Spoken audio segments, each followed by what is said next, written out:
ससुराल आएगी पेंशन। सुनती हो, पिताजी की सर्विस पूरी होने वाली है।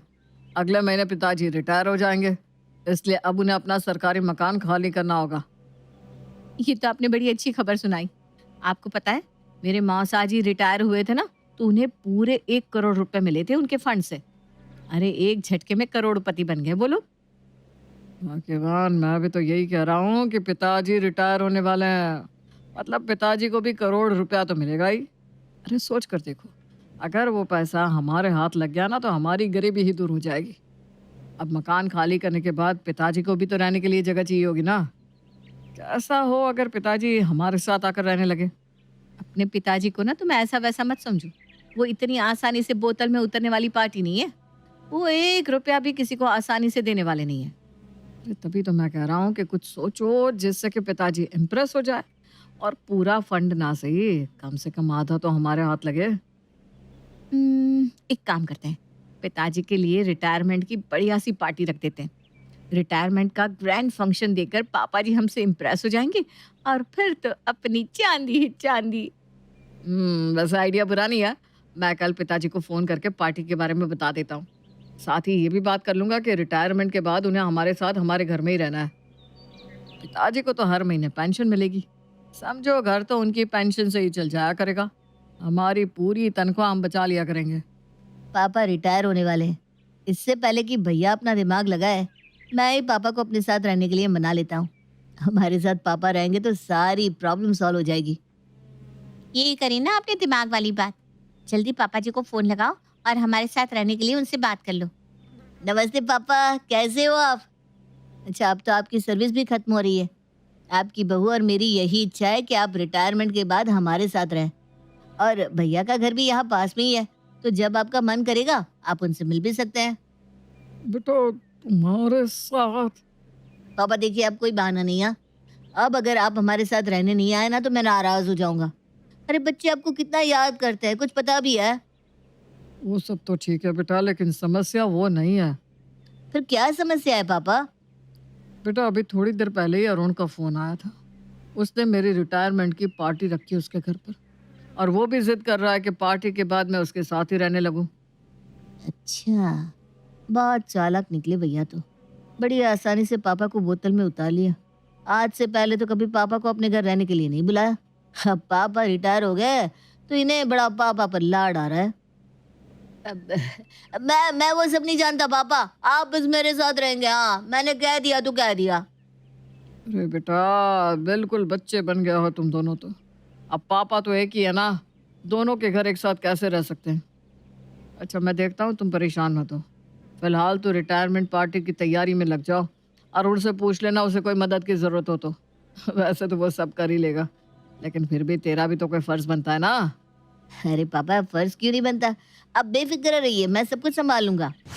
रिटायरमेंट की पार्टी काफी बड़े स्तर पर आयोजित की गई थी, जिसमें सभी रिश्तेदार और बेनीलाल जी के ऑफिस के मित्र आमंत्रित थे। पार्टी भाई बेनीलाल, अब क्या सोचा है? रिटायरमेंट के बाद कहाँ बसने का इरादा है? अरे यार, बच्चे तो बहुत ज़िद कर रहे हैं कि मैं उनके साथ आकर रहूं। लेकिन दरअसल शुरू से ही बेटा बहू के साथ रहने की आदत नहीं है, और इतने सालों में उन लोगों का अपना एक तौर तरीका सेट हो चुका होगा। अब अचानक से मैं भी रहने लगूंगा तो उन्हें असुविधा तो होगी। फिर क्या सोचा है मित्र? देखते हैं, अभी तो सरकारी मकान का 2 महीने का स्टे मेरे पास है। तब तक मैं कागजी कार्यवाही पूरी कराऊंगा, उससे भी सोचते हैं कुछ। पार्टी के बाद बेटा मैं सोच रहा हूँ अगर मैं अलग ही रहूं तो बेहतर होगा। अरे पापा, इस उम्र में आप अकेले क्यों रहेंगे? हम है ना। भैया ठीक कह रहे हैं, हम दोनों के होते आप अकेले रहे, ये मुझे ठीक नहीं लगता। देखो बेटा, मैं सोच रहा हूँ कि तुम्हारे घर के आसपास ही मैं कोई मकान किराए पर ले लूँ और वहीं शिफ्ट हो जाऊँ। जब तुम्हारा साथ रहने का मन होगा तो आ जाया करूँगा, नहीं तो अपना ठिकाना तो है ही। पापा की बात सुनकर बड़ा बेटा एक ट्रिक लगाता है। सुनती हो, पिताजी अलग रहने की इच्छा जता रहे हैं। क्या कहती हो, पापा को 1-2 कमरे का मकान गिफ्ट कर दे? वो तो ठीक है, लेकिन 2 कमरे का मकान भी 30 लाख से कम में नहीं मिलेगा। अरुण और उसकी पत्नी बातें कर रहे थे, तभी अमित का फोन आता है। भैया क्यों ना पापा के लिए 2 कमरे का मकान बनवा दिया जाए। अब इस उम्र में वो किराए का मकान लेकर रहे, ये मुझे तो ठीक नहीं लग रहा। हाँ, हम भी अभी यही बात कर रहे थे। लेकिन तेरी भाभी की बात भी सच है। इस एरिया में 2 कमरे का मकान भी 30 लाख से कम में नहीं मिलेगा। और इतना पैसा अपने पास तो नहीं है भई। कैसा रहेगा अगर हम दोनों आधा-आधा पैसा मिलाकर मकान की डाउन पेमेंट कर दें और बाकी पैसे के लिए बैंक से लोन ले लें? लोन के पैसों से आराम से पापा के लिए मकान ले लेंगे। आइडिया तो तेरा अच्छा है, लेकिन एक बात पहले ही क्लियर कर लेते हैं। देख, पापा को रिटायरमेंट के बाद अब फंड्स का पैसा मिलने वाला है। मुझे पता है मन ही मन तू भी चाहता होगा ना कि पापा का फंड का पैसा तुझे मिल जाए। इसलिए ऐसा करते हैं, पहले ही डिसाइड कर लेते हैं कि फंड का पैसा हम दोनों आधा आधा कर लेंगे। और रही बात पापा के पेंशन की, तो पापा को कहेंगे कि पेंशन का पैसा अपने अकाउंट में ही पड़ा रहने दे। इस पैसे से ही पापा के मकान की किस्त दे दिया करेंगे। और पापा के खाने पीने का क्या है, हम दोनों मिलकर उनका खर्चा उठा लिया करेंगे। आपकी बात बिल्कुल सही है भैया। ठीक है, हम दोनों सारे खर्चे आपस में आधे-आधे बाँट लेते हैं। अच्छा छोटे, एक बात सुन। पापा की रिटायरमेंट पार्टी में ना बहुत खर्चा हो गया है। मेरा तो पूरा बैंक अकाउंट खाली हो गया है। बल्कि मैंने कर्जा लेकर पापा की पार्टी अरेंज की थी।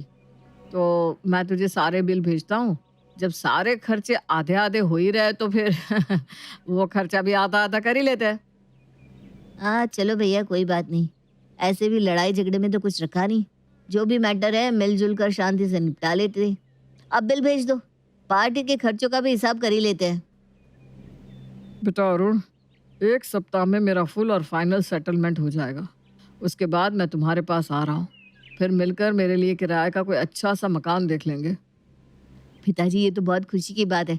आप आइए ना, आपके लिए एक सरप्राइज़ है। सरप्राइज? ऐसा क्या सरप्राइज है बेटा? मुझ बूढ़े के लिए क्या सरप्राइज हो सकता है? सुनती हो भाग्यवान, अगले सप्ताह रविवार को पापा अपना फाइनल सेटलमेंट लेकर हमारे यहाँ आ रहे हैं।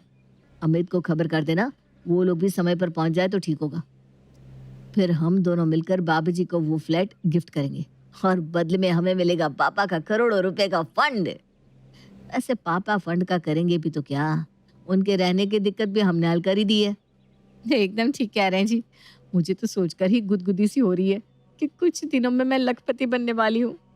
सुनिए ना, 10 साल हो गए हमारी शादी को। कब से मैं आपसे कह रही हूँ डायमंड का हार ना सही, एक अंगूठी खरीदवा दीजिए। मैं पहले ही बता दे रही हूँ, जैसे ही बाबूजी का पैसा हाथ में आएगा ना, सबसे पहले मैं अपने लिए एक डायमंड का नेकलेस बनवाऊंगी। अरे भाग्यवान, अब आ रहे हैं ना अगले सप्ताह बाबूजी, चिंता क्यों करती हो? नेकलेस के साथ साथ तुम्हें सोने के कंगन भी बनवा दूंगा। बस तुम बाबूजी की खातिरदारी करके उन्हें खुश कर देना। अगले सप्ताह। भैया कितने बजे तक पहुंचने वाले हैं बाबूजी? अब बस थोड़ी देर में आते ही होंगे। मैं बाबूजी को लेने रेलवे स्टेशन जा रहा हूँ। अरे भैया मैं भी चलता हूँ। देखो हम दोनों बाबूजी को लेने के लिए रेलवे स्टेशन जा रहे हैं। आप दोनों उनके स्वागत की तैयारी करके रखना। ठीक है। थोड़ी देर बाद बाबूजी घर आते हैं। बाबूजी, आप किराए का मकान ढूंढने के लिए कह रहे थे ना, लेकिन अब आपको किराए के मकान की कोई जरूरत नहीं है। ये लीजिए, हमने अपनी ही सोसाइटी में आपके लिए एक फ्लैट खरीद लिया है। खुश रहो बेटा। मेरे बेटे इतने काबिल है, ये तो मुझे पता ही नहीं था। मैं तो बिना बात ही परेशान हो रहा था कि रिटायरमेंट के बाद क्या करूँगा, कहाँ रहूँगा, कैसे मेरा गुजारा होगा।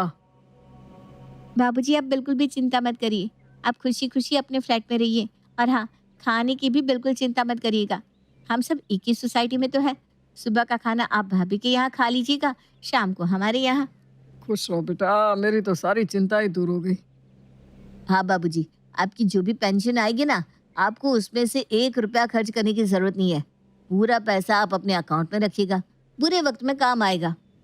अरे बेटा, लेकिन तुम लोगों को शायद पता नहीं है, ये मुझे कोई पेंशन नहीं मिलने वाली है।